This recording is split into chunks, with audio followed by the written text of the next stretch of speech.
à tous, je suis ravi de vous accueillir ici. Je suis François-Joseph Viallon, partenaire chez Scale to Sell. Pendant une heure, nous allons écouter les aventures d'entrepreneurs qui ont navigué dans les mers de la croissance pour amener leur société vers une nouvelle étape capitalistique. Qu'il s'agisse de cession, d'acquisition ou même de LBO, chaque épisode vous fera découvrir comment ils ont transformé leur société pour surmonter les défis qu'ils avaient face à eux. Dans notre série, nous plongerons en profondeur dans les récits de ceux qui ont mis en action leur vision pour en faire des réalités tangibles, dévoilant leur stratégie et les leçons apprises en chemin. Que vous soyez au début de votre aventure entrepreneuriale ou en pleine phase de croissance, nous vous racontons les coulisses d'aventures humaines destinées à vous guider et vous préparer à votre propre parcours de succès. Alors maintenant, asseyez-vous, détendez-vous et sans plus attendre, place à l'épisode. Bonjour, aujourd'hui dans cette nouvelle interview, je suis ravi d'accueillir Jérémy Mani. Salut Jérémy. Salut, bonjour tout le monde. Alors je vais essayer de résumer ton parcours que tu pourras compléter. Tu es diplômé de HEC en 2000.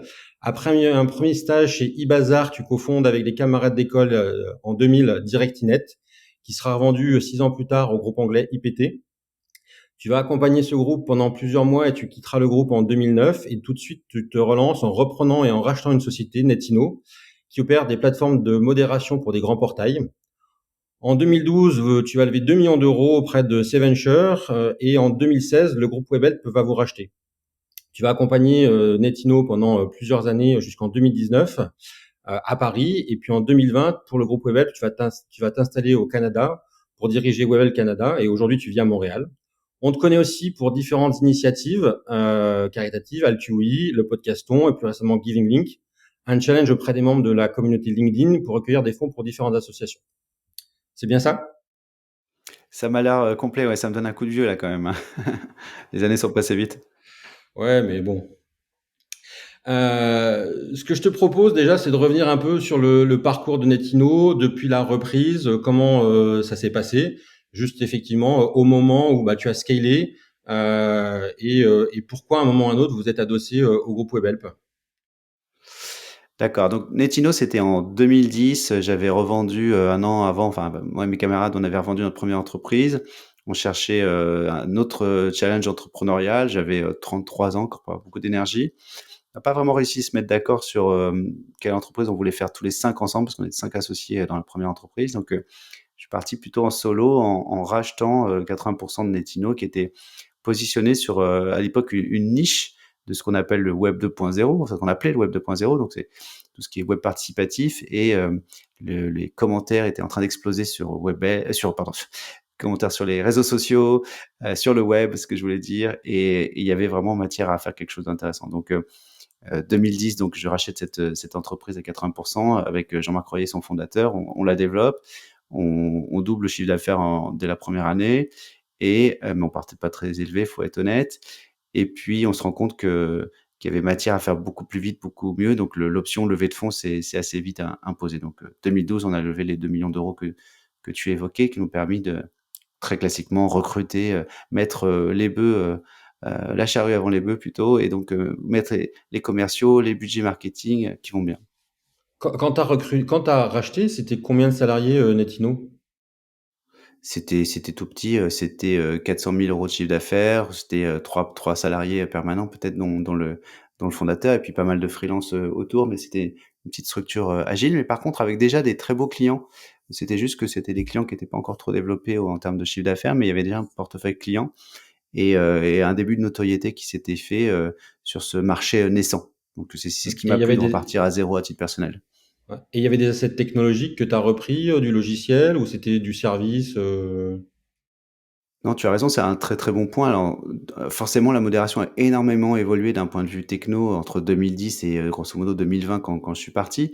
Mais ça partait pas de zéro en 2010, et Jean-Marc Royer, le fondateur, sa particularité, c'était un ingénieur un informaticien plutôt autodidacte qui avait lancé une très belle plateforme de modération.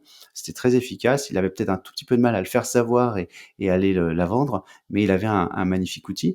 Alors, il y avait encore beaucoup de services quand même parce que beaucoup de choses étaient faites manuellement, mais malgré ce côté manuel, il fallait des outils pour tout coordonner, et pas que uniquement pour modérer les contenus, mais aussi pour piloter les modérateurs, faire le contrôle qualité, se connecter aux différents flux, que ça puisse être Facebook, un site web, et cetera, et cetera. Donc il y avait déjà plein de choses qui existaient. Et donc 2012, levée de fonds, accélération.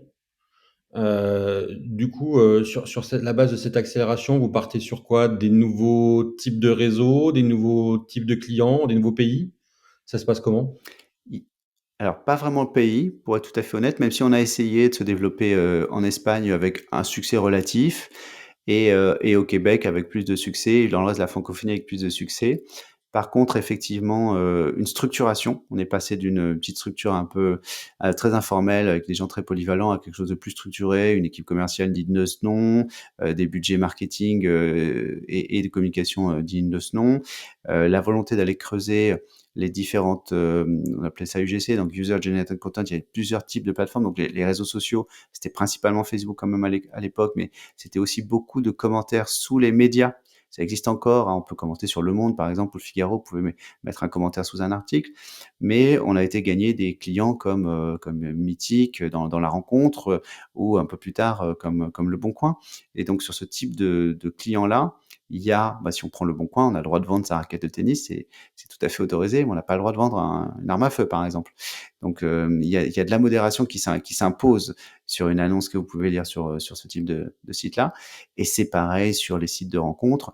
Il y a des choses qu'on peut dire ou montrer, et puis d'autres qui ne sont pas autorisées par la plateforme. Je vous laisse imaginer ce que ça peut être.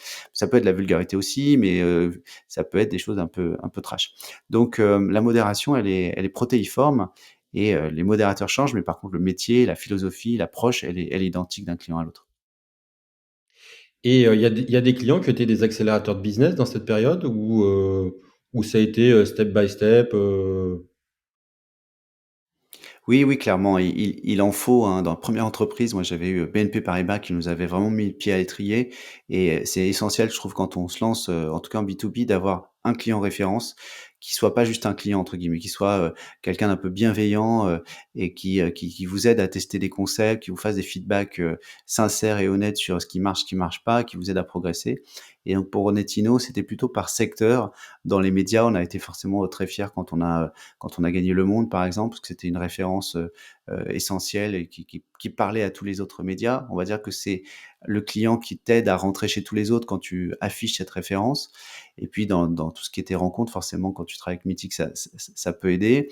Et puis plus tard, Le Bon Coin, ça reste sur une autre thématique. C'est des clients qui parlent aux gens, que les gens connaissent en fait, donc et qui ont une très belle image de marque. Donc quand tu arrives en disant: «Je travaille pour tel ou tel client», forcément ça aide. Donc oui, oui, on a essayé d'aller gagner ces gros clients-là. Et puis dans les marques, il y en a forcément des marques un peu incontournables. Orange reste toujours une référence qu'il est bon d'avoir. Voilà, surtout si tu peux te prévaloir du fait que tu travailles avec plusieurs entités, au sein de cette, grande structure. On est d'accord. Et dans le cadre de cette structuration de la société pour passer de l'artisanat à l'entreprise, tu as eu des recrutements qui ont été stratégiques? Ça s'est passé comment? Oui, il y avait vraiment, tout à faire, hein, puisqu'au tout début, le commercial, je le faisais quasiment, tout seul.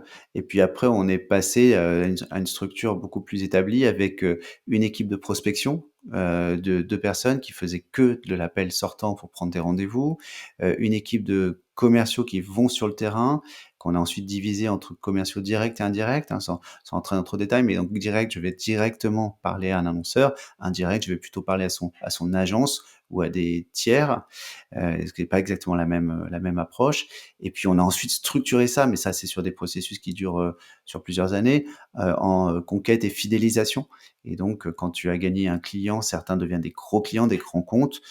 Tu n'as plus trop envie que ça soit que le commercial qui le gère parce il a plutôt envie d'aller chercher des coms en allant chercher d'autres clients. Et pourtant, il faut bichonner ce nouveau client-là qui est devenu gros. Donc tu mets une équipe de fidélisation qui est moins là pour vendre des choses que pour, garder la relation. Et puis si possible, identifier, de l'upsell, du cross-sell, donc aller chercher des nouveaux services à proposer à ce client-là de façon naturelle. Tu as parlé de la structuration, là, de différentes étapes. C'est quelque chose que tu as réfléchi en tant que dirigeant seul, tu t'es fait aider, tu t'es fait coacher, tu t'es basé sur ta précédente expérience professionnelle pour passer ces différentes étapes. Ça s'est fait comment, en fait? Il y a des choses qui s'imposent un peu à toi, en effet, mais c'est vrai qu'avec DirectInet, on avait déjà, mis en place, donc là, presque 10 ans avant, hein, cette structure, en fait, que grands comptes et comptes plus normaux, on va dire, et puis, approche directe et indirecte. On avait aussi une équipe d'appels sortants, donc c'était déjà des choses que j'avais pu tester. Et puis après, chaque secteur est un peu différent et aussi en fonction des hommes. Donc, la décision clé, c'est de recruter un directeur commercial, c'est de faire en sorte qu'il soit accepté par les commerciaux que tu gérais en direct, jusqu'à présent. Et puis lui, ensuite, arrive avec, ses idées, sa philosophie. Et puis si tu l'as recruté, c'est pour t'apporter quelque chose, donc faut pas le brider. Donc, tu suis sa recommandation. Bien sûr, il faut qu'il te la «vende» entre guillemets, mais après s'il a l'air convaincu, tu y vas, tu le suis. Et lui peut avoir des idées un peu différentes des tiennes, et comme c'est lui qui va être pilote à bord, tu lui fais confiance. Donc il est arrivé avec sa propre organisation, notamment sur l'outil CRM à utiliser, sur le rythme de meeting à avoir, sur la répartition sectorielle. Par exemple, on va prendre un exemple très concret, mais il y avait plusieurs commerciaux, directs, on va dire, donc qui appelaient chaque client de façon spécifique, et on les avait regroupés par secteur. C'est assez classique, hein, tout ça, mais il faut aussi décider de quels sont les secteurs et qui se voit attribuer quel secteur, avec quel objectif en face. Il y a certains secteurs qui ont plus de potentiel que d'autres, donc il faut que le commercial ait un peu plus d'objectifs que son collègue d'à côté, qui va avoir un peu plus de mal à aller chercher la même somme, vu qu'il a un secteur moins porteur. On est d'accord. Et donc là, tu parles du fait que le directeur commercial, c'était ton recrutement stratégique. Tu en as eu d'autres? Est-ce qu'il y a eu une structuration particulière au niveau financier, RH, de façon en fait à préparer la société à être capable de sortir des indicateurs, de performance, financiers? Ça s'est passé comment? Et moi, j'ai la particularité d'être assez, main dans le cambouis, donc j'ai un peu de mal à lâcher la bride. Donc il y a pas mal de choses que je voulais garder. Sur toute la partie administrative et financière, on a eu la chance d'avoir un super recrutement. Je dis la chance parce que c'est des paris que tu ne peux pas anticiper forcément au début, mais une jeune femme qu'on a recrutée presque dès le départ, et qui a grandi en compétences, avec l'entreprise, et qui a pu, d'une année à l'autre, prendre plus de responsabilités. C'est assez rare, hein, finalement, parce que, c'est pas toujours les mêmes personnes qui sont capables de t'accompagner sur, les phases, les toutes premières phases initiales, où c'est un peu le bordel, on va dire ça comme ça, hein, dans l'entreprise, hein, ça part dans tous On les est sens, il y a pas d'accord. trop de structuration. Et puis après, ça grandit, ça se structure, il faut un peu plus de process, il faut des outils, et parfois certaines personnes sont moins à l'aise avec ce type de choses-là, il faut aller recruter d'autres types de profils, qui n'auraient pas été capables de faire la première phase, mais qui s'avèrent indispensables dans la deuxième. Or cette jeune femme, elle a été capable de s'adapter, et au contraire même d'être, proactive, donc elle a géré de plus en plus de choses au fur et à mesure, et on n'a pas eu besoin de faire un énorme ou un gros recrutement stratégique dans cet aspect, elle est montée en compétence. C'est un peu comme dans un club de foot quand tu fais rentrer un petit jeune et puis tu te rends compte qu'il ça devient ta star au fur et à mesure des années, parce qu'il grandit. C'est pas juste le petit jeune qui va compléter ton équipe, il devient aussi le pilier de l'équipe, mais c'était pas forcément anticipé dès ses premières années. Par contre, sur tout ce qui a été, gestion de la production, on a recruté, une personne senior, et ça, c'était, effectivement quelque chose d'assez indispensable qui est arrivé. Donc production, c'est vraiment la gestion des clients. On avait plus de 100 clients de toute taille, de tout secteur, avec des chargés de clientèle qui sont là pour, gérer chaque client, des account managers. Mais à un moment donné, tu peux plus, toi, en tant que dirigeant, les gérer en râteau. Tu mets un premier niveau de manager, qui lui-même, n'arrive plus à tout gérer en râteau, donc il faut structurer avec encore un deuxième niveau de management, et ça, c'était un peu plus stratégique parce que, c'est vraiment ton cœur business, hein, c'est soigner tes clients, s'assurer qu'ils soient satisfaits. En général, on a tendance à se concentrer sur les nouveaux à gagner, mais les fondations doivent rester solides, et il faut, avant tout, s'assurer que tu gardes tes clients et que tu les fasses grandir harmonieusement. Donc, c'était indispensable, et ça, c'était un recrutement un peu, ouais, un des challenges principaux. Pourquoi il était challenging? C'est parce qu'il fallait trouver le profil et qu'il était difficile, ou parce que c'était qu'il y avait des personnes en Oui, interne qui voulaient ou qui pouvaient prétendre à ce les poste-là et 2. qui ont été un peu frustrés de pas l'avoir? Exactement, les 2. Tu as alors dans l'histoire que nous on a eue, hein, chaque entreprise est différente. Au départ, quand on est une petite structure, tu recrutes un, 2, 3 account managers, donc tu les gères toi-même en râteau. Quand tu es 10-15 collaborateurs, tu peux pas avoir du middle management à tous les étages, donc c'est toi qui le fais.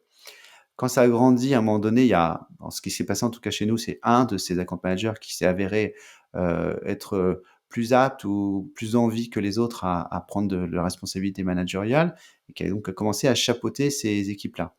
Mais après, il faut imaginer que les comptes se spécialisent par secteur aussi. Donc, notamment, on avait un bon tiers de notre chiffre d'affaires qui était fait par des médias. Et les médias, ça ne se gère pas de la même façon qu'un site de rencontre qu'une grande marque sur Facebook. C'est encore autre chose. Donc, on a commencé à diviser les account managers entre médias et hors médias, parce que c'était vraiment des approches métiers différentes. Donc, il faut deux managers. Et puis, à un moment donné, tu ressens le besoin de faire un manager qui couvre les deux managers intermédiaires. Et c'est là où il y a deux choses qui rentrent en compte. Un, c'est est-ce que tu promeus l'un des deux qui prend la responsabilité sur l'ensemble du périmètre. Encore faut-il qu'il ait les aptitudes pour les deux secteurs qui sont très différents. Ou tu vas chercher quelqu'un de senior qui va rentrer dans la famille, sauf que cette personne-là, son challenge à elle, et c'est une jeune femme, c'est à la fois de récupérer tout l'historique client que tu peux avoir, il y en a plus de 100, donc c'est très compliqué d'être légitime assez rapidement sur ces clients-là, et en même temps d'être aussi à l'aise pour des clients type média que des clients hors média. Donc il y a énormément de connaissances à aller récupérer, et gagner en légitimité de façon très, très rapide pour pouvoir se faire adopter par, non seulement les équipes, d'account manager, mais aussi les middle managers. Donc ça, c'est des choses très, très classiques, je pense, dans l'entreprise, mais ça demande beaucoup de tact et pas que des compétences métiers, mais aussi beaucoup de soft skills, hein, ce qu'on appelle maintenant, donc de qualité humaine pour se faire adopter.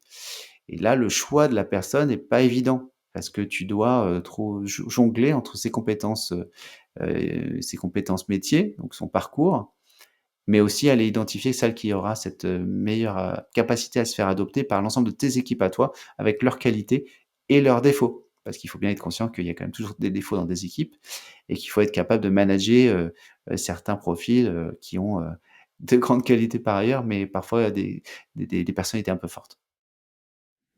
Et tu as eu une recette magique pour trouver cette personne ou c'était à chaque fois le coup de chance? Je suis pas sûr que dans le recrutement, quelqu'un puisse dire qu'il a une recette magique parce que ça serait vraiment très Non, mais présomptueux. On pour est l'aligner tous avec la sûrement culture des cons. d'entreprise. C'est ça. C'est Alors plus nous, pour l'aligner on avec a la culture opté pour d'entreprise, en fait. quelqu'un qui avait, ouais, on a pris l'option de recruter une ancienne cliente. Donc dans un des 2 secteurs qu'on avait, parce qu'elle connaissait, alors déjà parce elle était, enclin à changer, de secteur et d'entreprise, donc elle était ouverte à ça. Et on l'a pas débauchée spécifiquement, mais il se trouve qu'elle était ouverte à changer de secteur, et on s'est dit qu'elle connaissait un petit peu mieux, que d'autres, notre culture, notre façon de travailler. Elle nous avait vus à l'œuvre, elle connaissait au moins une partie déjà de nos clients parce que c'était sur son secteur, elle connaissait du monde, et ensuite de nos équipes. Donc c'est sûr que sur cette partie-là, elle a été très naturelle sur un des deux piliers de nos clients. Sur l'autre, il a fallu qu'elle fasse ses preuves, et c'est moins évident parce qu'il y a énormément de cas particuliers.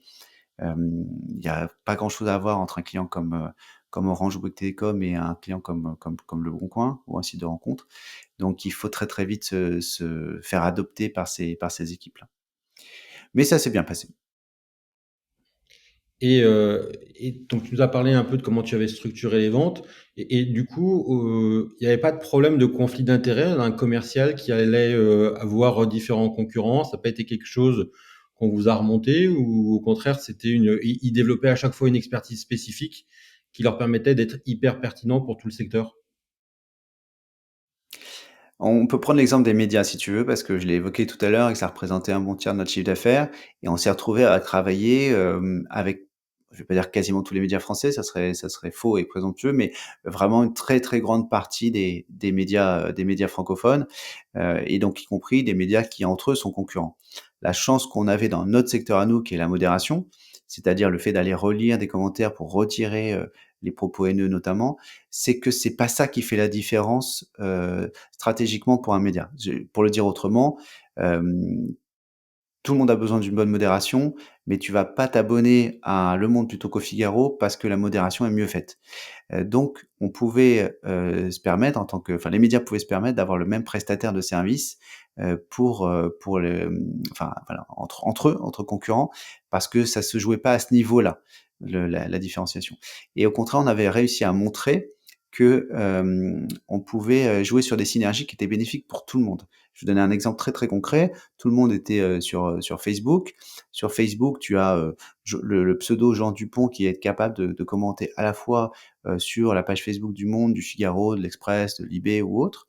Le fait que nous, on le connaisse par nos outils et qu'il ait déjà commenté, qu'il ait déjà, par exemple, tenu un propos raciste sur Le Monde, et s'il arrive sur la page Facebook du Figaro, c'est le même pseudo sur Facebook, on le connaît, c'est la même personne, on va pouvoir avoir les algorithmes qui disent que cet individu est à risque. Et donc, c'est une chance pour le Figaro de tenir compte de l'expérience qu'on a eue sur les pages précédentes de ses concurrents. Mais bien sûr, ça marche dans tous les sens. Donc, c'était assez bénéfique pour tout le monde et ça nous faisait, nous, gagner en efficacité, mais ça faisait aussi gagner énormément en qualité pour l'ensemble des médias avec lesquels on travaillait. Donc, il y a eu un effet quand même vertueux à travailler avec beaucoup de médias qui, par ailleurs, sont concurrents. Parce qu'on était sous le radar, parce que à nouveau, on n'est pas ceux qui faisons la différence, mais c'est comme une assurance finalement. Je peux prendre un peu cette analogie-là. Tu peux être dans le même secteur, tout le monde peut être assuré par le même assureur, qui s'en fiche en fait. De toute façon, tu choisis pas ton entreprise en fonction de qui l'assure. Mais, Ouais, par contre, le fait que l'assureur, lui, il ait l'expertise sectorielle, est quelque chose d'assez intéressant pour le client. je comprends. Et donc tu as parlé d'une certaine culture d'entreprise déjà, mais la culture, vous l'avez formalisée comment?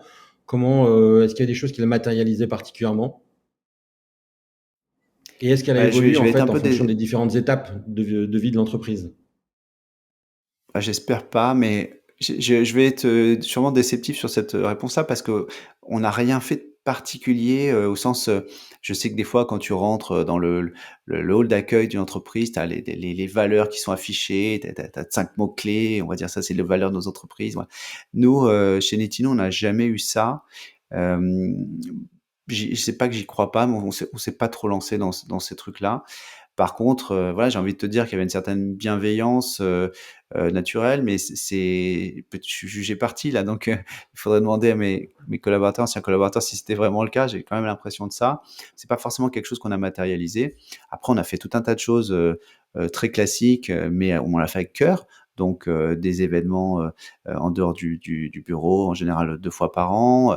On avait, quelques petites habitudes tous les mardis avec des paniers gourmands, healthy, qui était livré, que donc voilà, tout le monde se retrouvait un peu dans le hall d'accueil parce qu'il y avait des plateaux de fruits, des gâteaux artisanaux qui étaient là, et c'était un bon moment de convivialité. Mais c'est des choses qui sont finalement assez classiques, mais qui, je crois, étaient faits avec cœur, et ça, enfin, j'espère en tout cas qu'il y avait une grosse solidarité dans les équipes. Mais tu vois, je suis très très banal dans ma réponse, c'est parce qu'on a rien fait de très original là-dessus. Ouais, mais en même temps, les vraies valeurs d'une entreprise, celles qu'on vit, c'est pas forcément celles qu'on affiche. Et quand on a besoin de les afficher, c'est qu'on les Exactement. vit pas forcément. Peut-être, je Moi, suis c'est un d'accord peu avec mon, toi. moi, C'est pour mon ça parti qu'en tout pris, cas, ouais, nous, je c'est, crois pas qu'on n'a jamais vraiment eu besoin d'afficher quoi que ce soit. Moi, j'étais vraiment très insistant sur la solidarité. Les quelques coups de gueule que j'ai pu avoir, parce que c'est pas mon style managérial, c'était quand je trouve que quelqu'un l'a joué perso et faisait porter la responsabilité d'un échec ou autre sur ses collègues, alors que c'était généralement collectif. Et je me souviens de mes collaborateurs, employés, collègues qui se moquaient de moi parce que j'avais pris une analogie visuelle à l'appui où je montrais un extrait d'un match de foot dans lequel le gardien avait encaissé un but, voilà, un peu sur une erreur de main. Donc on aurait pu dire, bah, c'est la faute du gardien si le but est arrivé. Puis après, je remontais le fil et je montrais, oui, mais attendez, qui a laissé tirer l'équipe adverse? Regardez la défense, comment elle est mal placée. Vous voyez, effectivement, si l'adversaire n'avait pas pu tirer, le gardien n'aurait pas pu faire de faute de main. Et puis tu remontes un peu plus, avant la défense, il y avait une perte de balle au milieu de terrain, tu vois? Et donc, effectivement, au milieu de terrain, s'il avait pas perdu le ballon, ça serait pas arrivé jusqu'au défenseur, qui aurait pas laissé tirer l'adversaire, qui aurait pas, du coup, engendré une cagade du gardien de but. Et puis tu peux remonter encore un cran au-dessus en disant, si, nos attaquants avaient marqué plus de buts, et ben, ton gardien peut faire autant d'erreurs qu'il veut, c'est pas grave, vu qu'on a des buts d'avance, on aurait gagné quand même. Donc c'est une analogie, elle vaut ce qu'elle vaut. Moi, j'aime bien le foot, j'ai essayé de montrer ça, mais je veux dire qu'à un moment donné, si tu zoomes, c'est le gardien qui a fait les fautes, si tu dézoomes, c'est collectif. Voilà. on est d'accord. J'aime bien cette analogie. Bon, bah, merci, je trouvais Elle un est en hyper fait qui parlante et qui me l'aime bien parce qu'en général, il se moquait de moi quand je sortais cet exemple-là. non, non, Mais j'y tiens quand même. non, non, effectivement, c'est que dès que tu dézoomes, l'échec ou le succès est collectif, en fait. Et on a souvent l'impression, et surtout les commerciaux ont l'impression qu'ils sont les seuls à signer et qui sont les plus importants dans une entreprise. La production a même parfois le même sentiment, mais en fait, s'il n'y a pas tout le monde et si tout le monde ne rame pas dans le même dans le même sens, ça fonctionne pas. Une petite question encore sur les commerciaux. Toi, tu es plutôt partisan des commerciaux avec un fort variable ou des commerciaux qui, au contraire, ont un très faible variable et un fort intéressement on va dire, au résultat de l'entreprise. Je suis pas sûr qu'il y ait une règle générique qui s'applique partout et en plus, je pense qu'il faut qu'elle évolue dans le temps. C'est juste une question d'adéquation. C'est-à-dire que si tu donnes un fixe, faible, et un gros variable à ton collaborateur, pour moi, c'est indispensable de s'assurer que c'est vraiment lui qui apporte, la valeur et dans certains services, je pense comme ce qu'on faisait chez Netino, je suis pas sûr que c'était si compliqué que ça d'aller gagner, un nouveau client parce qu'on en avait beaucoup, parce qu'on avait une bonne image de marque, parce que je dis pas non plus que ça se vendait tout seul, mais c'est quand même plus facile d'arriver à vendre quelque chose quand tu as déjà beaucoup de clients et que tu as une belle image de marque que si tu pars de zéro. Donc, quand tu es au tout début de l'aventure, quelqu'un qui doit aller chercher ses premières refs, c'est plus compliqué, c'est normal. Il a créé plus de valeur, il a eu plus de mal de le rémunérer fortement pour ça. À un moment donné, c'est peut-être moins logique par rapport aux autres équipes qui, elles, sont en plus en production, qui sont pas dans les équipes commerciales, de voir que tu as un collègue qui gagne une fortune parce qu'il a juste été au bon endroit au bon moment et entre guillemets, eux ont l'impression que n'importe qui d'autre aurait pu, vendre à peu près la même chose parce que, ta réputation t'a permis de vendre déjà 50 du de l'acte de vente, enfin faire 50 de l'acte de vente. Donc je pense que c'est des choses qu'il faut vraiment, adapter. Après, évidemment, quand tu veux recruter un senior, tu peux pas le payer au SMIC plus un gros variable, ça passe pas. C'est des gens qui, comme toi et moi, ont leur, facture à payer, à la fin de chaque mois. Donc c'est un arbitrage. Là où ça devient complexe, c'est quand les modèles sont pas les mêmes d'un commercial à l'autre, parce qu'ils ont pas la même ancienneté, parce qu'ils sont pas arrivés, au même moment dans l'entreprise ou parce qu'ils ont pas les mêmes secteurs. Et il faut être assez clair dans les règles et surtout très pédagogue pour pouvoir les expliquer, pour pouvoir les justifier. Parce que sinon, tu te crées tes propres problèmes internes. Et j'ai tendance à dire que la plupart des boîtes qui coulent ne coulent pas à cause de problématiques externes. C'est pas les concurrents qui les ont coulées, c'est de l'interne. C'est l'interne qui les a sclérosés de l'intérieur. C'est des problèmes qui n'ont pas réussi à gérer en interne qui font que il y a des bisbilles, il y a des guéguerres et en fait, au final, tu te concentres plus sur ta croissance, mais sur la gestion de tes mini crises internes que tu aurais pu éviter si tu avais mieux géré les choses en amont. Donc, à titre personnel, j'ai toujours été très sensible à ça. Et il y avait pas dire une transparence sur les salaires, mais bon, je sais que les gens se parlent de toute façon. Donc, à partir du moment où tu sais qu'ils se parlent, surtout quand ils s'entendent bien, bah, tant qu'à faire, autant que toi, tes règles soient très transparentes. Je comprends, je suis d'accord. Euh, Tout à l'heure, tu as parlé que le choix du CRM était revenu au directeur commercial que tu avais recruté. Est-ce qu'il y a d'autres outils qui ont été structurants dans le développement et la croissance de Netino? Ou en fait, c'est Alors, je plutôt vais aller un peu à les process contre-courant. Oui, c'est process et j'ai envie de dire, c'est l'état d'esprit. Parce que, je l'ai tellement vu là dans différentes, entreprises que j'ai pu faire avant, pendant, après. Tu peux avoir les meilleurs outils du monde, tu peux faire un super Salesforce, tu peux avoir formé tout le monde à Salesforce. Si quelqu'un a pas envie de le remplir, ou il va mal le remplir, ben, ton outil sert à rien. Et puis tu peux aussi tricher avec des outils. C'est-à-dire rien ne t'empêche de créer, alors je prends un exemple concret qui est arrivé sûrement chez plein de gens. Commercial, il va faire un rendez-vous, il a pas grand chose dans le pipe en ce moment, on va dire qu'il est très optimiste et qu'il dit que, allez, il y a une chance que ça fasse, 1 000 000 € de revenus, ce truc-là, à la fin de l'année. Il va le mettre en, probabilité de gain, assez élevée et puis après ça traîne, ça traîne, ça traîne. À chaque fois que tu fais un bilan: «Ouais, ouais, j'attends une réponse, ah, j'y crois», et puis bon, au bout d'un an, finalement, il l'abandonne parce qu'il a d'autres choses qui sont rentrées dans son pipe un peu plus concret et pendant un an, il t'a fait miroiter, qu'il avait une belle opportunité pour pas que tu le vires. Donc, ça arrive, ce genre de choses-là. C'est très difficile. Tu vas pas repasser derrière tout le monde pour vérifier si ça a été rempli correctement ou pas et si réellement l'opportunité est juste, parce que tu fais confiance à tes équipes. Mais je veux dire, tout se joue pas dans l'outil, quoi. C'est ça que je veux dire. Et puis, je veux pas non plus que les gens se transforment en administratifs. Sur les commerciaux, ils sont là pour être sur le terrain. Et donc, s'il faut qu'à chaque rendez-vous, ils passent une demi-journée à remplir tous les outils parce qu'il faut taguer toutes les bonnes personnes, aller créer des nouvelles fiches, j'y croyais pas tant que ça. Donc, moi, à titre personnel, j'étais plutôt, il en fallait un. Donc, on s'est structuré. Encore plus quand on a rejoint le groupe Webhelp où là, il fallait prendre le même outil qu'eux. Mais bon, j'étais plutôt partisan de la formule minimale, on va dire. Et puis après, quand le client est rentré, OK, ben là, on rentre tout ce qui va bien, mais on a rentré surtout les clients. Les prospects, il faut juste les infos minimales. C'est ce que je pense. Je pense qu'il y en a d'autres qui sont accros aux data dans tous les sens et qui ont besoin d'avoir des tas d'outils dans qui sont extrêmement performants.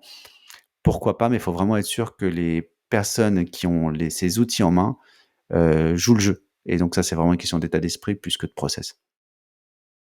Je comprends. La boîte se développe, donc 2016, il y a une opération qui arrive, donc qui est le rachat par Webhelp. Est-ce qu'il Partiel, y hein, a c'est un un rachat élément partiel. c'est un rachat partiel? Bah, Ouais, c'est-à-dire justement, qu'ils ont est-ce que tu racheté peux expliquer un petit 55%. peu, voilà. Ouais. Ils ont Et racheté justement, 55% de la qu'est-ce qui fait structure. que vous vous êtes Jean-Marc et dit, moi, on avait 45. d'accord. Qu'est-ce qui fait qu'en fait, Webhelp arrive? Est-ce que c'est un moment où tu t'es dit, j'ai besoin de lever, j'ai besoin de grossir? Est-ce que tu avais besoin de te déployer dans d'autres pays? Ça s'est passé comment en fait, ce rachat partiel? Quelles étaient les C'est un motivations? peu un hasard. La motivation, elle est en creux, c'est-à-dire qu'on était dans un processus où on avait, donc en petit flashback, en 2012, on avait levé 2 millions d'euros, ce qui était une somme très correcte, mais aujourd'hui pas très spectaculaire, mais à l'époque très correcte, avec un fonds d'investissement qui avait la particularité, comme tous les fonds, de devoir à un moment donné fermer. Et eux, c'était fin 2016 qu'ils devaient rendre l'argent à leurs propres actionnaires. Donc on savait dès le départ que fin 2016, cet investisseur ne pourrait plus nous suivre. C'était dans le deal initial. Normalement, c'est plutôt 5-6 ans, hein. Là, c'était plutôt 4 et demi. Donc courant 2016, on se met, en accord avec notre investisseur à la recherche d'un autre investisseur qui pourrait racheter les parts de l'investisseur initial pour prolonger l'aventure et continuer à grandir. On avait une très belle croissance, on avait une belle rentabilité, qui est un taux de rentabilité croissant aussi, donc on était plutôt confiant là-dessus. Je prends une banque d'affaires, qui est un ami, quelqu'un que je connais bien, qui me suit depuis longtemps. Je fais appel à ses services, Guillaume Nathan chez Bryan Garnier pour pas le citer. Et donc Guillaume se met en recherche de différents fonds qui pourraient être intéressés par notre structure. Mais il se trouve qu'en parallèle, il était en train de vendre une entreprise à Webhelp. Alors ça, je ne le savais pas encore à l'époque, mais ce qui fait qu'il était très régulièrement en contact avec Webhelp et qu'il se rend compte que Webhelp se met à parler de nos métiers. Alors, Webhelp, c'est plutôt connu pour l'activité call center, hein, si je devais faire très schématique, mais c'était aussi une entreprise qui, notamment à cette époque, se diversifiait énormément, et y compris sur les métiers du numérique, dont la modération. Donc Guillaume fait le lien et me propose de rencontrer Webhelp. J'étais pas très chaud, hein, au tout début, pour être tout à fait honnête, parce que d'une part, c'était pas le plan A. Le plan A, c'était de lever d'autres fonds, c'était pas de s'adosser à une structure. Je considérais que c'était un petit peu tôt. Et puis d'autre part, je les avais déjà rencontrés 2 ans avant. Alors là, de façon vraiment dans un salon, donc de façon très informelle. Et mais on avait quand même commencé à discuter, et je sentais que j'étais pas sûr que ça soit des choses qui nous convenaient à nous. Les secteurs sont pas les mêmes, eux, ils sont très gros. J'avais pas du tout envie d'être intégré dans une grosse structure.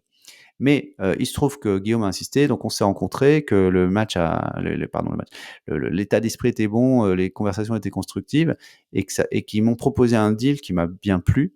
Ce deal étant justement donc qui rachetait qu'une partie du capital, 55%, parce qu'ils avaient besoin d'être majoritaires d'un point de vue comptable, mais qu'on restait maître à bord, et que l'objectif, c'était de continuer à développer la structure en tant qu'actionnaire, certes minoritaire, mais dirigeant, en allant chercher les synergies qu'il y avait dans le groupe. Elles étaient sur le papier assez énormes, et à terme, revendre les 45% selon une formule qu'on avait définie en amont, qui dépendait de la rentabilité de la structure. Donc ça me permettait finalement, c'était comme un investisseur, sauf qu'il devenait majoritaire, mais qui n'était pas, n'avait pas forcément s'immiscer dans la gestion quotidienne de l'entreprise. Donc on restait, Jean-Marc et moi, à mettre à bord, mais avec un potentiel de développement énorme parce qu'ils ont énormément de clients. Et dans les faits, c'est ce qui s'est passé. On a très fortement fait grandir Netino en allant s'appuyer les portes que Webhelp nous ouvrait.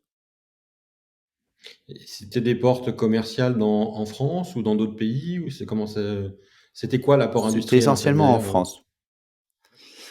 Alors, l'accord industriel, c'est que donc on se met d'accord sur cette formule-là, qui est grosso modo sur la rentabilité, l'EBITDA de l'entreprise, sur les 12 derniers mois d'EBITDA, et que donc tout tant qu'on développe, bah, c'est bénéfique pour tous les actionnaires, donc qu'ils soient majoritaires ou minoritaires. Eux, Webhelp, ont beaucoup de clients dans tous les secteurs.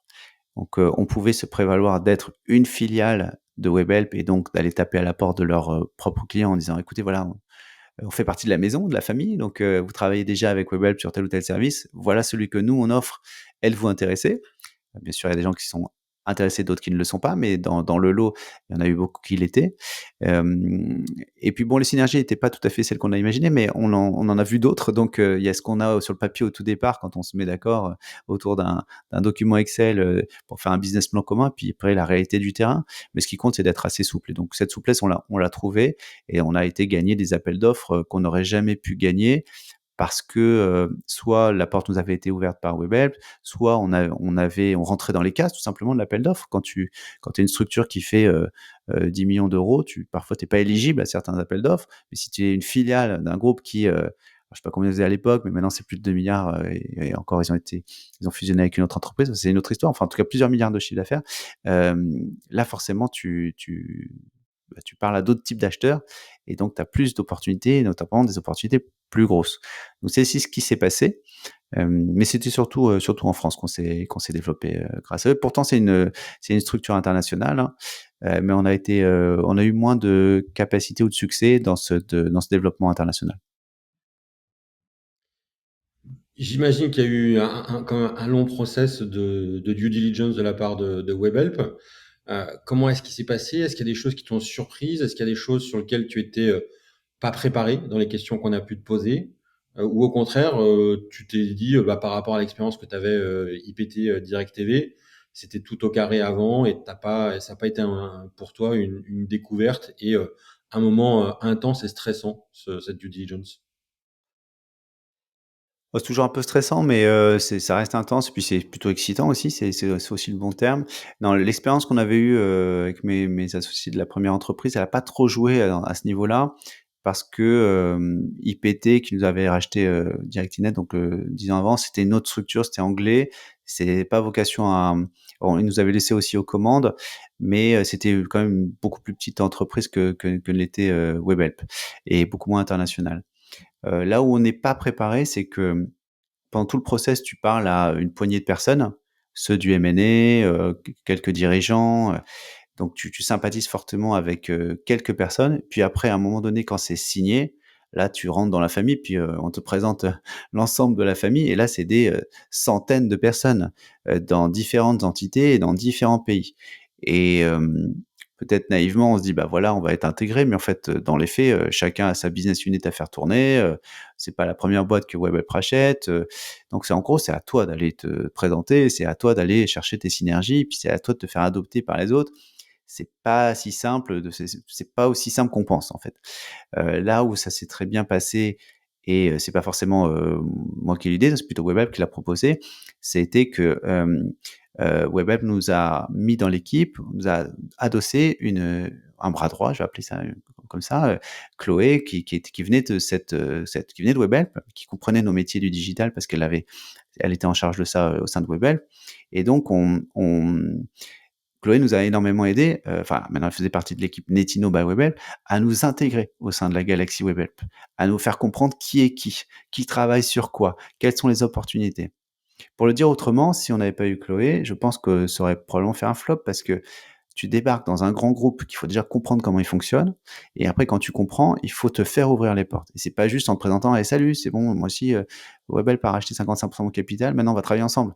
Bah non, ils ont d'autres, chats à fouetter, d'autres objectifs personnels, d'autres clients et bon, tu es pas priorité. Surtout que il y avait un problème de taille. Nous, on était une petite structure par l'échelle de WebHelp. Donc, faut vraiment avoir ça en tête quand s'il y a des gens qui nous écoutent et qui veulent céder leur capital à des structures beaucoup plus grosses. Quand tu fais 10 millions de chiffre d'affaires, quand tu as une opportunité à 500 000 euros, 1 million, c'est gros pour toi. Mais par contre, quand tu t'adosses à une très grosse structure, peut-être c'est pas grand-chose en fait pour eux.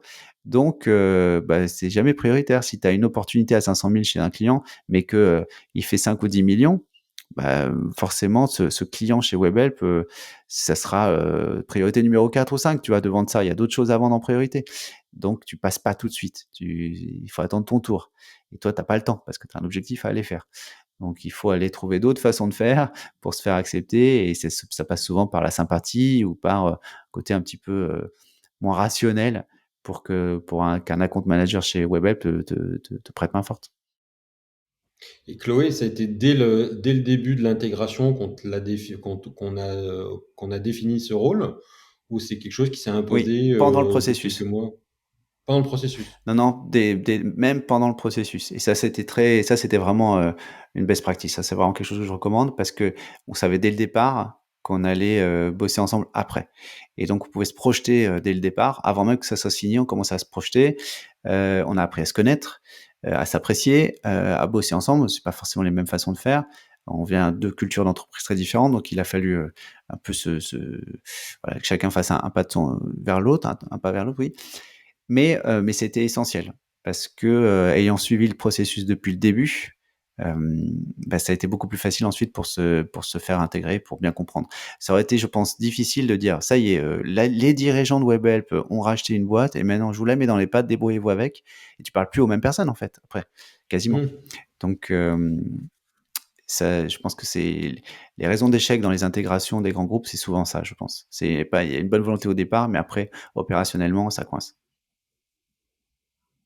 Et Chloé, ça a été un rôle qui a été permanent, on va dire, de ton arrivée chez Webhelp à ton départ de Webhelp, ou c'est quelqu'un qui est arrivé de façon transitoire pour préparer l'intégration et justement préparer la passation, toi, quand tu es parti sur d'autres fonctions? Non, ça a été permanent. Donc, sur les 3 ans entre 2016 et 2019, je parle de 2019 parce que c'est à cette date-là, pardon, que l'ensemble du capital a été racheté par Webhelp et que je suis sorti de Netino, on va dire. Mais pendant les 3 ans, Chloé avait sa place. Alors, on a bien grandi, donc effectivement, les rôles ont évolué en fonction, mais elle était dans l'organigramme plus que jamais pendant ces 3 ans-là. D'accord. Et par rapport à tout ce process, toi, tu t'es préparé personnellement comment? D'un côté, et comment aussi tu l'as communiqué à tes équipes? Parce qu'en fait, tu étais pas parti pour vendre, enfin, tu disais que tu avais Ouais. même un peu de frilosité par rapport à Webhelp et l'expérience que tu avais eue avec eux. Le jour où tu dois le communiquer, ça se passe comment? Bah, ça se passe pas, enfin, ça se passe avec beaucoup de tact et diplomatie, mais aussi une certaine appréhension parce que le discours, il est facile à tenir quand c'est de dire: «Chers collègues, vous connaissiez ces ventures, vous les voyez pas si souvent, ils venaient une fois par trimestre pour faire un board, ils étaient souriants, prenaient le café autour de la même machine que vous. Voilà, ceux-là, vous allez plus les voir parce qu'ils s'en vont et ils vont être remplacés par un autre. Mais vous allez vous comptez sur moi, ça sera des gens tout aussi sympathiques et ça changera pas grand-chose dans votre quotidien». Ça, c'est un discours qui est facile à tenir. Le discours, quand il est amené à changer, en cours de process en plus, et il va dire: «Bah, finalement, c'est plus la même histoire, ça va être un rachat, de la majorité donc bah, grosso modo voilà, vous Jean-Marc, moi, vous me connaissiez, bon, on sera plus majoritaire dans l'entreprise et en plus, l'entreprise qui nous rachète, c'est quelqu'un qui est pas de notre secteur, qui fait des call centers». Parce que grosso modo, c'est comme ça que c'est vu. Puis, le métier de call center, c'est pas toujours très glamour, hein. C'est pas vu alors quand on connaît de l'intérieur, c'est beaucoup plus excitant qu'on le croit, mais vu de l'extérieur, ça peut ne pas être, très glamour. Donc là, forcément, il y a des craintes au niveau des équipes qui disent: «Oui, mais on va se faire absorber. Est-ce que mon poste va se maintenir? Qui vont être mes collègues? Est-ce qu'on va devoir?» C'est des questions qui sont amusantes, mais la première question qui remonte, c'est: «Est-ce qu'on va devoir déménager et aller chez eux?» Donc les gens ont des habitudes, tu sais, ils ont tant de trajets, ils ont très peur de se rajouter, une demi-heure. Enfin, bon, c'est des choses comme ça qui vont de l'anecdotique en apparence à des choses plus profondes comme: «Est-ce que mon poste va disparaître?» Mais surtout, justifier le fait que tu leur avais pas menti la première fois. C'est juste que la stratégie a un peu changé au gré des rencontres. Bon, donc ça c'est pas facile et puis une fois que ça se fait réellement, il y a faire adopter des équipes. Donc, je t'ai parlé de Chloé, mais Chloé avait sa propre équipe. Et donc, il a fallu intégrer ces deux équipes en une, et faire que deux équipes séparées, qui avaient des cultures d'entreprise différentes. Pour le coup, culture web app était assez forte. Fusionnent dans un Etino by web app qui n'était pas du web app, mais était quand même un peu du web app, qui est resté dans ses propres locaux, mais qui quand même avait beaucoup de meetings dans les locaux de la maison mère, au siège. Donc ça, c'était un grand changement pour beaucoup de gens. Et là, tu te rends compte qu'il y a trois catégories de gens, grosso modo. Quand je dis de gens, c'est donc de collaborateurs, d'employés. Il y a ceux qui sont très enthousiastes, au moins en façade, qui adorent le changement. Ça va faire, ça va les faire sortir de là où ils ronronnaient. Ils vont avoir de nouveaux collègues, de nouveaux clients. Ils trouvent ça super. Il y a ceux qui disent bon, pourquoi pas. Je suis un peu voilà, j'attends de voir. Je suis un peu méfiant. Partez devant, mais bon, je suis pas contre, mais je suis pas pour non plus. Et ceux-là, donc il y a un gros travail pour les accompagner parce que bah, voilà, ils y vont en reculons, on va dire. Et puis il y a ceux qui bloquent. Et à ceux, tu peux faire ce que tu veux. Dans leur tête, ça marchera pas. C'est plus ce que c'était avant. Ça y est, c'est fini. Et ils commencent à partir. Dans leur tête, ils sont partis. Ou ils n'ont pas envie de faire cet effort-là. Et donc, le piège, c'est de se concentrer que sur les enthousiastes parce que c'est ceux qui rayonnent, quoi. Donc, tu dis, bah, je vais surtout être autour d'eux. Alors qu'en fait, c'est plutôt la deuxième catégorie de gens qui ont besoin de plus d'assistance. Et la troisième, faut réussir à faire une séparation à l'amiable, en ayant essayé quand même au début de les convaincre qu'il y avait une place pour eux. Et pour certains, tu les récupères, mais pour d'autres, ils sont tout simplement pas adaptés, voilà, à ce type de changement. De la même façon que quand tu as levé des fonds, j'en ai pas trop parlé, mais comme on se structure, on a plein de nouveaux collègues, il y a des gens qui sont très adaptés à des petites structures de 4, 5, 6 employés, où tout le monde est un peu polyvalent et qui sont beaucoup moins à l'aise quand il y en a 20. Parce que là, bah, tu fais plus que du commercial, tu fais plus que de la prod, tu fais voilà, tu es un peu cantonné à un rôle. Et c'est toujours le même Il y a les principe, c'est ces starters et les gens-là, builders, quand même.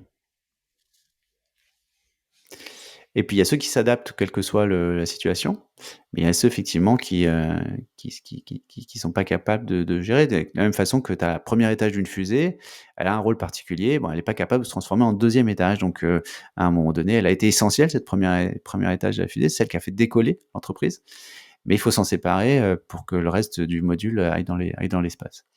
Et il faut le faire proprement et il faut s'assurer que ces gens-là, tu restes en bon contact avec eux, si possible, que tu arrives à les recaser chez des copains à toi ou des fournisseurs ou des partenaires ou des clients à toi qui seront ravis d'avoir ce type de profil qui, à nouveau, avait été extrêmement efficace dans les premières années.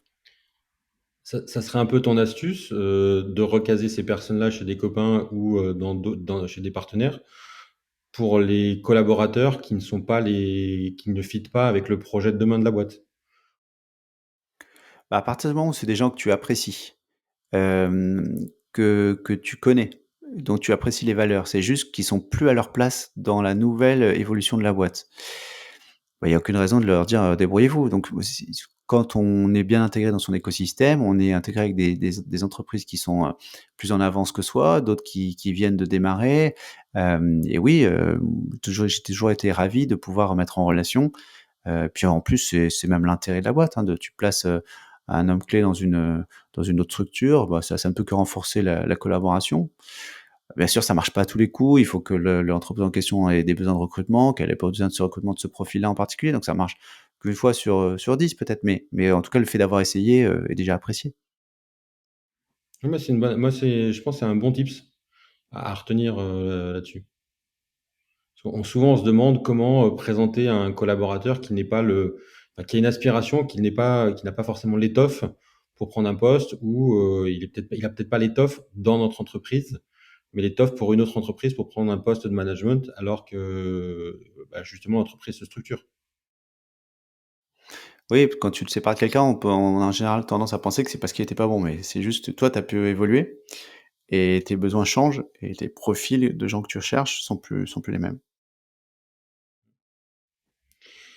Et je reviens sur une question, par rapport au processus, toi, perso, comment tu t'es préparé en te disant: «Ben, je vais lever des fonds», puis d'un côté, ça change. Donc du coup, c'était peut-être, un chamboulement, philosophique pour toi de te dire, que tu allais tout de suite perdre le contrôle, alors que tu étais pas forcément prêt à perdre le contrôle de la société. Et est-ce que tu as eu des routines aussi pour encaisser les chocs de l'intensité du processus d'adossement? Écoute, je comprends la question, elle est très juste parce qu'effectivement, c'est, une surcharge de travail qui arrive. Tu as ton entreprise à continuer à faire grandir, tu dois rester présent auprès de tes collaborateurs et de tes clients et en même temps, tu as tout ce nouveau dossier qui tombe dessus, qui est stratégique pour l'entreprise. C'est la palissade, c'est bateau de dire que tu faut pas lâcher la proie pour l'ombre et donc il faut pas, mettre trop d'énergie dans le process parce qu'après tu perds des gens au passage ou tu perds des clients au passage, ce qui serait quand même, particulièrement dommageable.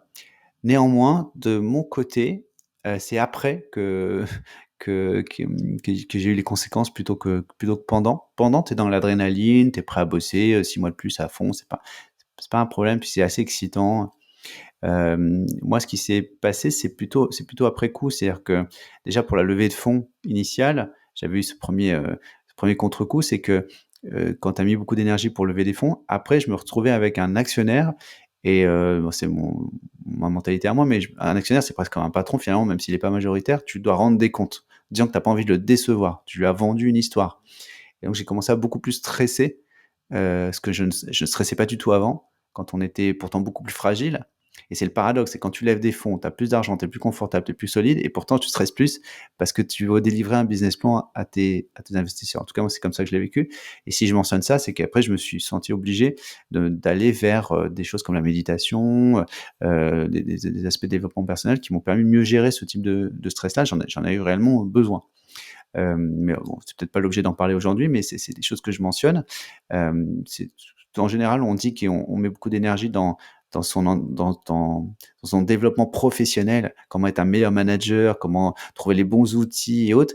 Et je trouve qu'on ne le fait pas assez dans son développement personnel, qui permet d'avoir des qualités d'endurance, pas que physique, mais en mental, des capacités de mieux encaisser plus de collaborateurs, ça veut dire plus de problèmes qui viennent dans tous les sens. Ça veut dire être mieux structuré dans sa tête. Ça veut dire être plus capable de faire c'est plus compliqué de compartimenter les choses et de rentrer chez soi le soir en faisant abstraction de tout ça, en mettant en pause pour pouvoir se consacrer à sa famille et sans être obnubilé par son travail. Donc ça, c'est des choses quand même, c'est une longue parenthèse que je suis en train de faire, mais c'est essentiel d'investir sur soi aussi. Si on est comme un sportif de haut niveau, comme au tennis par exemple, pour pas parler de foot, mais le tennis, il dépend que de lui. Quand il est blessé, voilà, il gagne pas sa vie, hein. Donc il a vraiment aussi besoin d'investir non pas juste dans sa technique, mais aussi dans son alimentation, dans son hygiène de vie, dans ses relations, voilà, dans tout un tas de choses qui fait qu'il sera bien sur le terrain. Pour l'entrepreneur, c'est pareil. Et donc pour, rebondir sur ta question, sur ce processus-là, quand il s'est terminé, tu as envie de lâcher prise, dire: «Ouf, ça y est». Mais en fait, le pire, c'est que c'est là où tout commence, puisque une fois que tu as signé, voilà, il faut aller ouvrir chaque porte, il faut aller, faire le business plan que tu as promis, et puis en plus, il faut que tu prouves aux équipes que c'était un bon choix. Donc il faut que d'emblée, tu ailles chercher des premiers succès pour se mettre dans une dynamique, positive.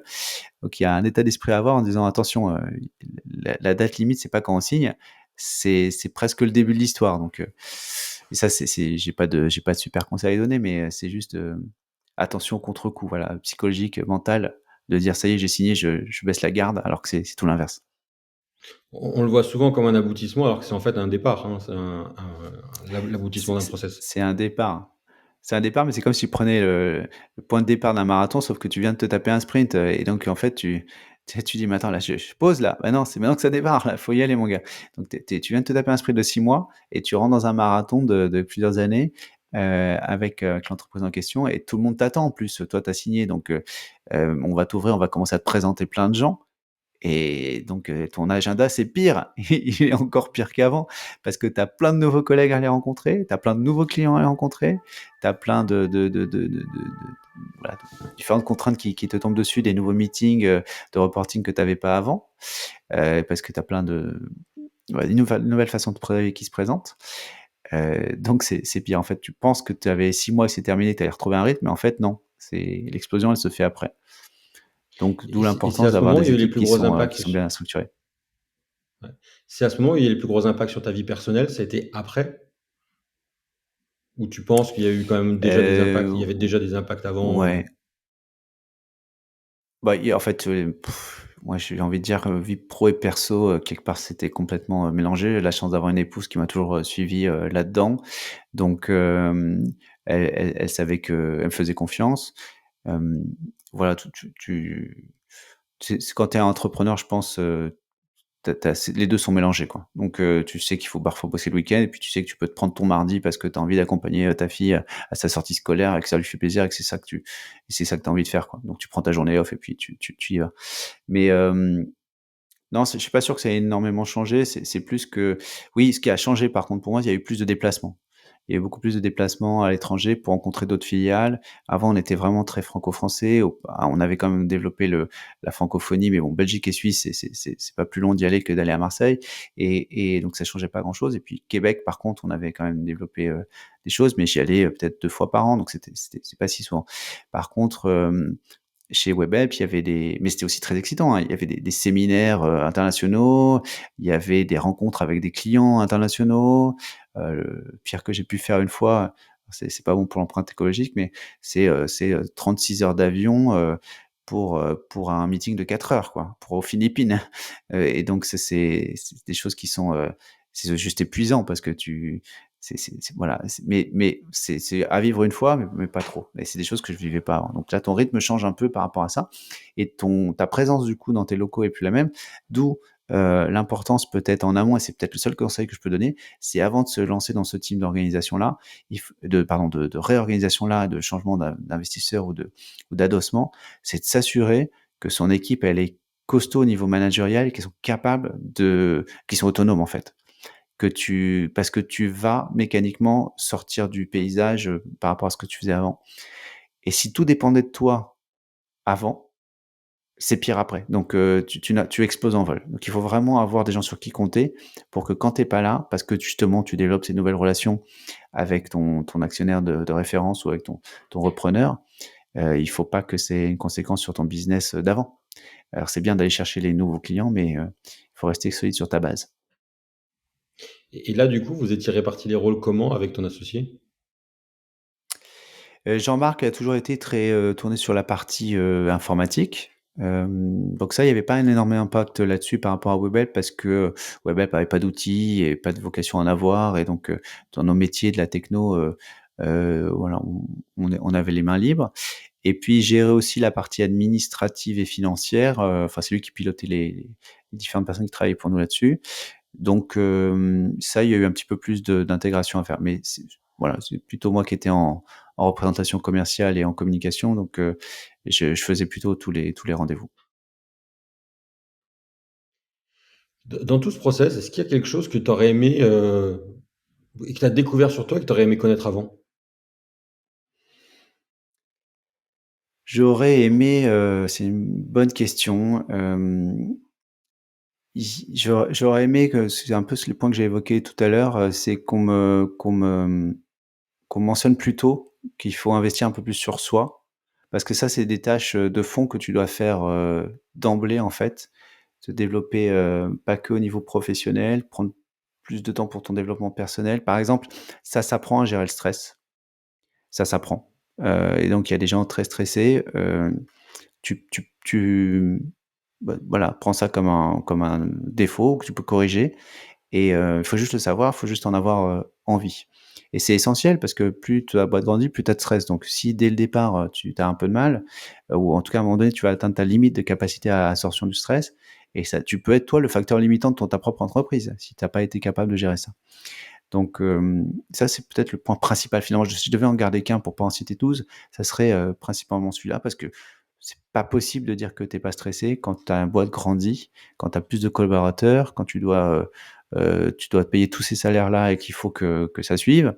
Quand tu fais ton business plan en septembre et que ça prévoit une croissance à 2 chiffres et que tu vois pas comment tu vas les faire, cette croissance-là, parce que tu as jamais fait cette croissance d'une année à l'autre, et il faut juste avoir la foi.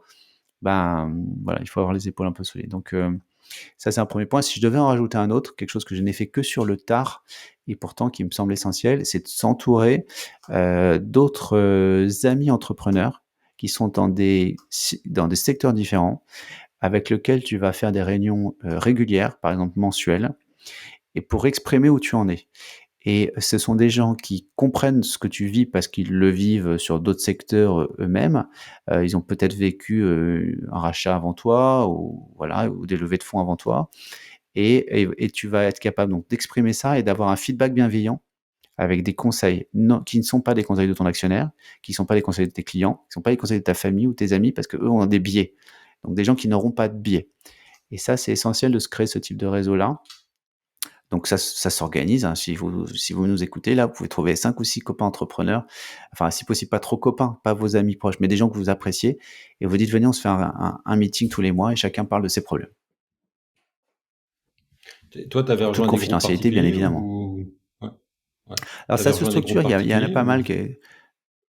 Oui, il y a alors YPO qu'on peut citer, qui existe. Moi, je suis pas dans YPO, mais c'est ce genre de choses-là. Tu peux le refaire sur une échelle beaucoup plus petite avec juste un groupe à toi.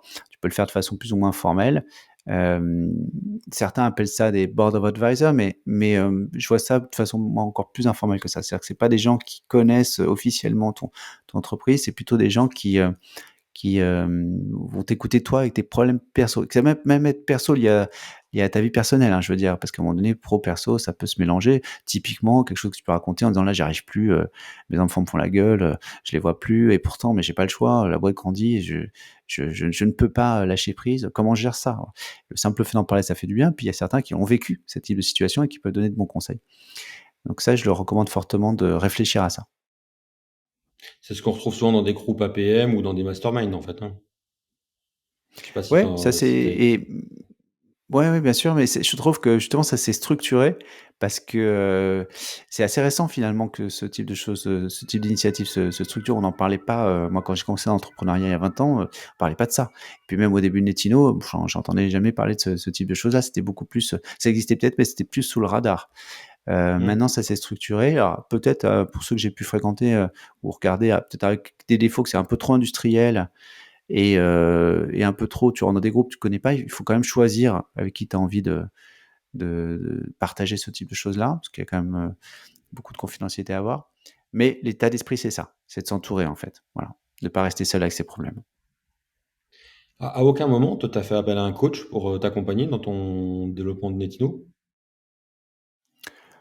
Non, pas de coach. Par contre, j'avais un super bon avocat d'affaires et on a pris une super banque d'affaires. Alors donc ça, je mentionne ces 2 personnes-là parce que c'est des gens qui sont dans les moments clés de l'entreprise. Donc ton avocat d'affaires, pour moi, c'est vraiment, c'est essentiel. Si tu as besoin, quand tu es dirigeant d'entreprise, d'avoir un avocat dans lequel tu as 100 confiance. Parce que c'est clé. Tous les contrats que tu vas signer, notamment les contrats de levée de fonds ou les contrats de cession, c'est tellement complexe, il y a tellement de cas particuliers. Je l'ai vécu moi-même avec Directinet où on avait un earn-out de 3 ans qui s'est pas fini parce qu'on est rentré en conflit avec le racheteur. Si tu as pas prévu ces cas particuliers dans tes contrats, tu es très, très mal. Donc il faut avoir ce type de gens et c'est presque des coachs. C'est pour ça que je pense à eux parce que c'est des gens qui un bon avocat, il a pas que des conseils juridiques. Il a des conseils presque aussi, de structuration parce qu'il a vu tellement d'entrepreneurs dans sa vie qui peut te donner de bons conseils, qui vont au-delà du cadre de la loi. Et une banque d'affaires, pareil, elle est capable d'aussi t'aider sur de la communication, sur tout un tas de choses un petit peu annexes qui vont t'aider à mieux derrière vendre ton entreprise ou te présenter. Mais un coach perso, non, j'ai pas ressenti le besoin. Mais par contre, je pense que c'est très très positif, hein, donc faut pas hésiter. Je le recommanderais quand même. Et tu parlé des personnes qui ont des biais quand elles te donnent des conseils. Comment tu les as gérés? Je pense qu'il faut écouter tout le monde, mais qu'il faut savoir trancher. Et ça, d'ailleurs, c'est une des qualités principales. Je croise beaucoup d'entrepreneurs, jeunes entrepreneurs, j'ai pas l'impression qu'ils soient à leur place parce que tu sens qu'ils sont pas à l'aise avec le processus de décision. Et c'est là, dans ces cas-là, où un sparring partner ou un coach, à mon avis, est vraiment essentiel. Tu vois, c'est quand tu sais que tu n'as pas cette qualité-là et que tu as besoin d'avoir un répondant. Euh, les biais, c'est normal, on a tous des biais en fait. Donc c'est pas un souci en soi. Ce qui compte, c'est juste d'en être conscient. C'est juste d'être conscient que quand tu vas demander à telle personne son avis, il est teinté consciemment ou inconsciemment de ses propres intérêts ou de son background, de son expérience à lui. Et c'est important d'aller multiplier les autres avis. Le problème quand tu multiplies les avis, c'est qu'à un moment donné, bah, tu as plein d'avis contraires. Donc il faut réussir à Il faut trancher. trancher. Mais je trouve que c'est jamais négatif d'avoir plusieurs avis qui s'opposent. Et après, voilà, t'es prévenu et tu fais tes choix. 2019, tu quittes définitivement Netino, mais pour rester dans le groupe, ça t'a fait quoi? Ça a fait alors, je vais répondre en 2 parties à la question.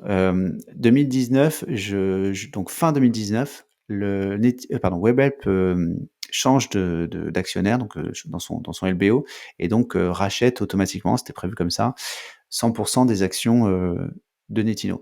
C'était pas prévu comme ça dans mon plan de développement. Moi, je pensais pas que ça arriverait en fin 2019. J'avais plutôt anticipé ça 5 ans plus tard que 2016, donc 2021, tu vois?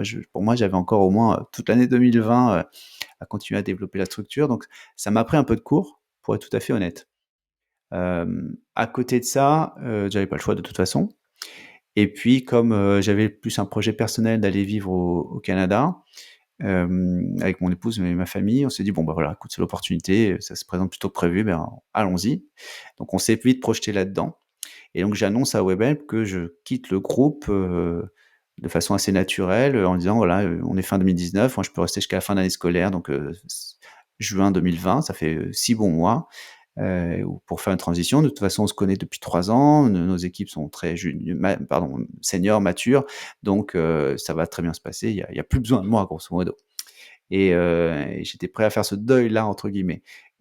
Mais enfin, visiblement, je n'étais pas si prêt que ça parce que quand ils m'ont, dans la foulée, dit: «Mais attends, tu veux au Canada? Mais nous, on a personne au Canada chez Webhelp. Pourquoi tu irais pas monter la filiale Webhelp?» Pas Netino, hein, la filiale de Webhelp au Canada. Ça serait une façon de rester ensemble dans le groupe. Et là, j'ai sauté sur l'occasion parce que je trouve ça génial de dire, je vais pouvoir encore avoir un lien avec mon ancienne équipe, même si c'est à distance. Je reste dans le groupe, donc je suis encore board member de Netino, même si je suis plus président aux commandes.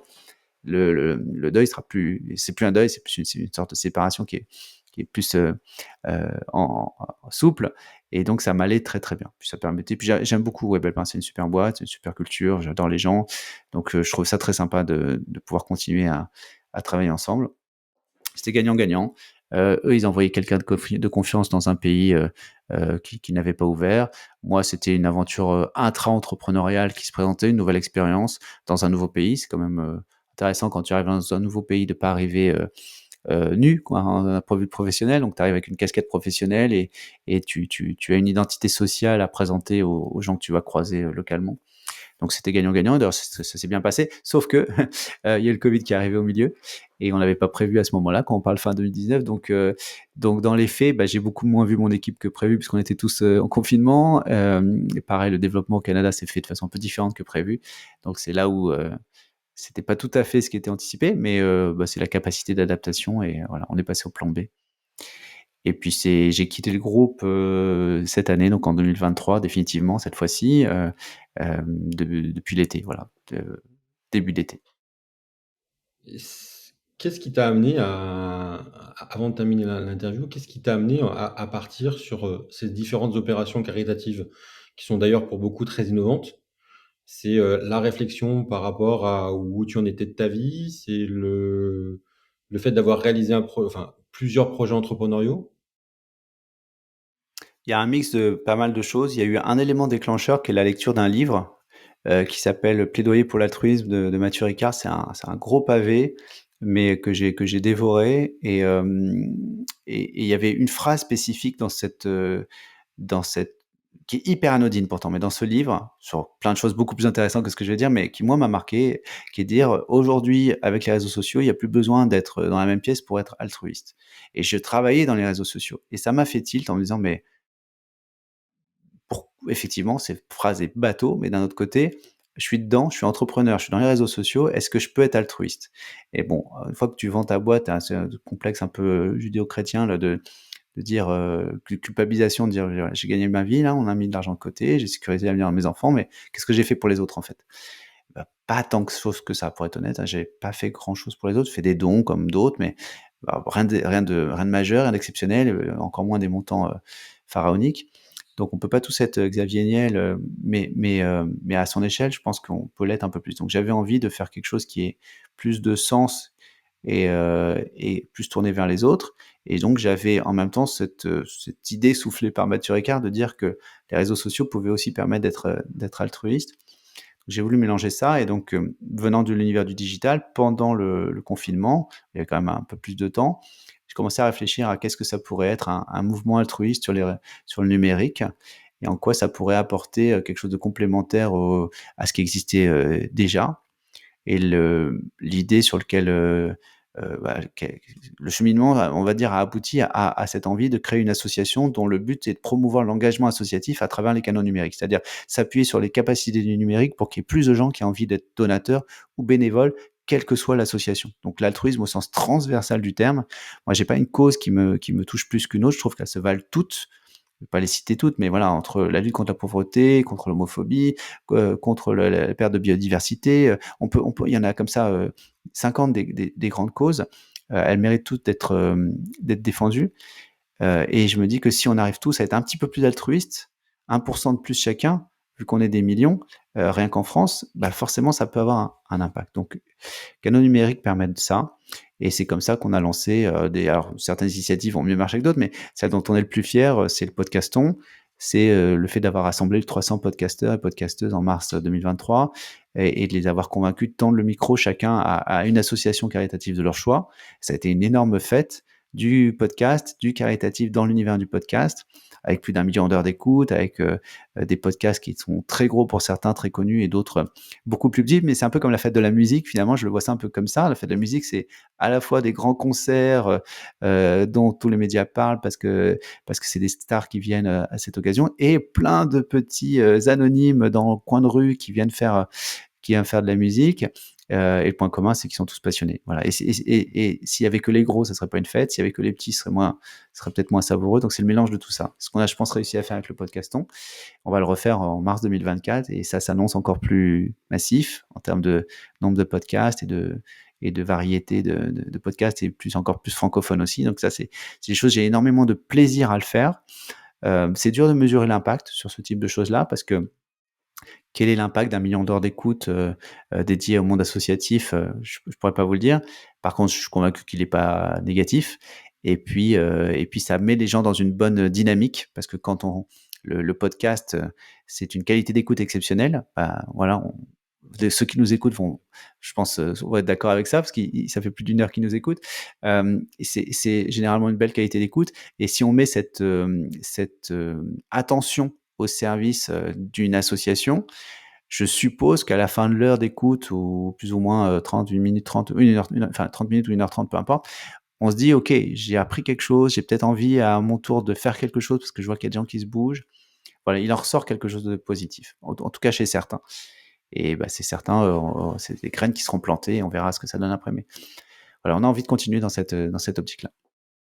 Donc l'altruisme, c'est ton projet entrepreneurial sur les 5 prochaines années? En tout cas, c'est mon projet à 100% du moment.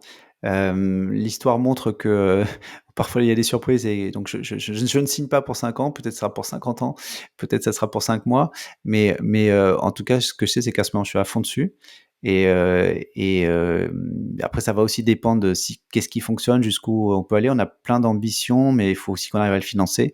Donc voilà, il y a plein de choses qui se mettent en place progressivement, mais tant que ça me plaît, je considère ça comme une aventure entrepreneuriale caritative, au sens, elle est bénévole, mais elle reste entrepreneuriale. Elle est dans le digital, c'est ce que j'ai toujours aimé faire depuis le début de ma carrière.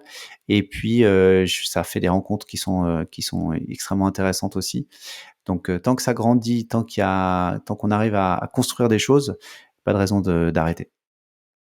On invitera nos auditeurs à aller sur le site de Altoui pour donner et pour participer au financement de cette initiative. En toute dernière question, pour toi, c'est quoi la compétence principale et primordiale que doit avoir tout entrepreneur? La principale pour moi, c'est la capacité de prise de décision rapide. Surtout dans le monde d'aujourd'hui, où il faut être rapide plus que gros. Il faut aller vite.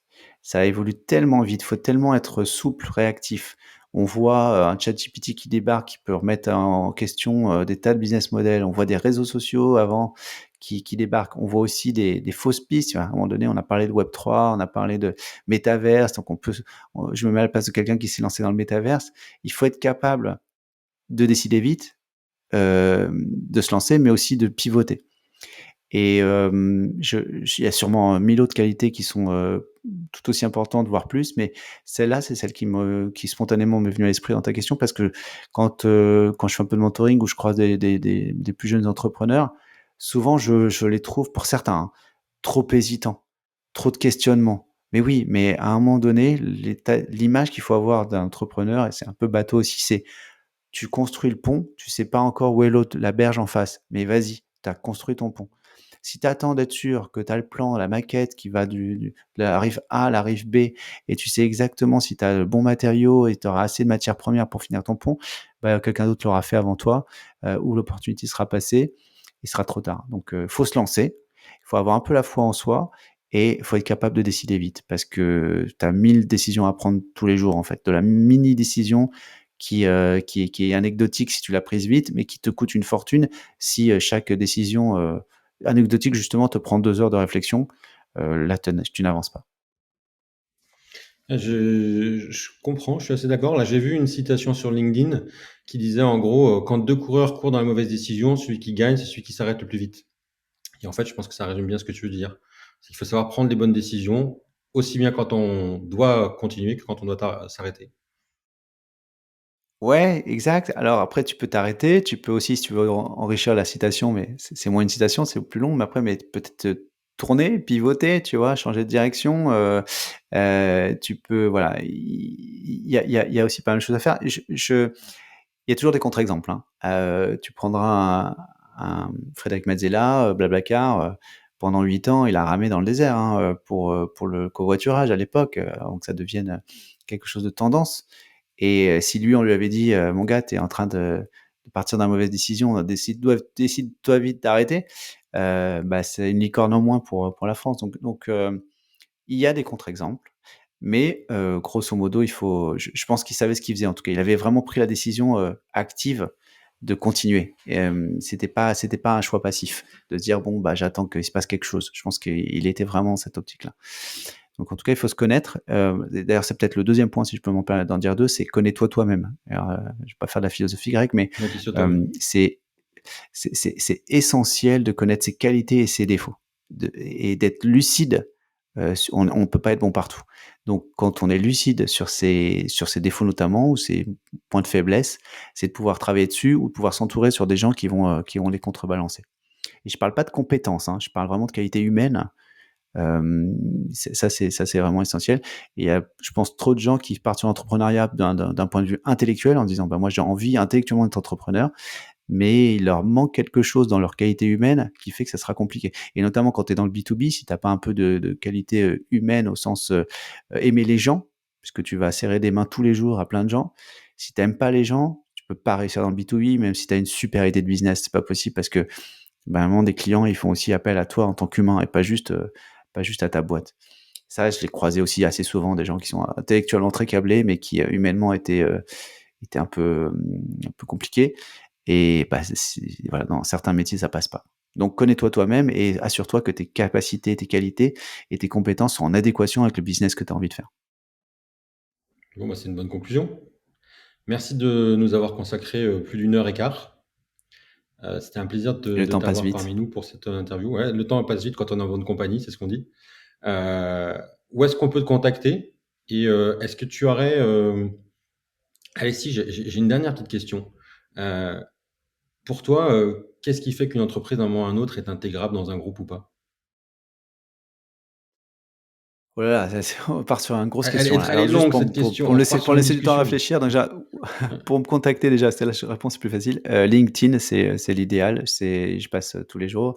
Je réponds normalement à tout le monde, surtout s'il y a un petit message de personnalisation. Donc n'hésitez pas, c'est facile de me trouver sur LinkedIn. Après, entreprise intégrable. euh, je Alors oui, justement, pour qu'elle soit intégrable, il faut qu'il y ait une certaine préparation en amont. C'est-à-dire que, grosso modo, il faut que l'entreprise, elle puisse être, je sais pas, comme j'ai pas de métaphore qui me vient à l'esprit, mais il faut que tout ne dépende pas que de toi. Il faut qu'il y ait des process qui aient été mis en place, qu'il y ait un début de structuration avec des outils qui soient mis en place pour qu'un autre pilote puisse te remplacer toi. Pas forcément à court terme, mais qui puisse se projeter.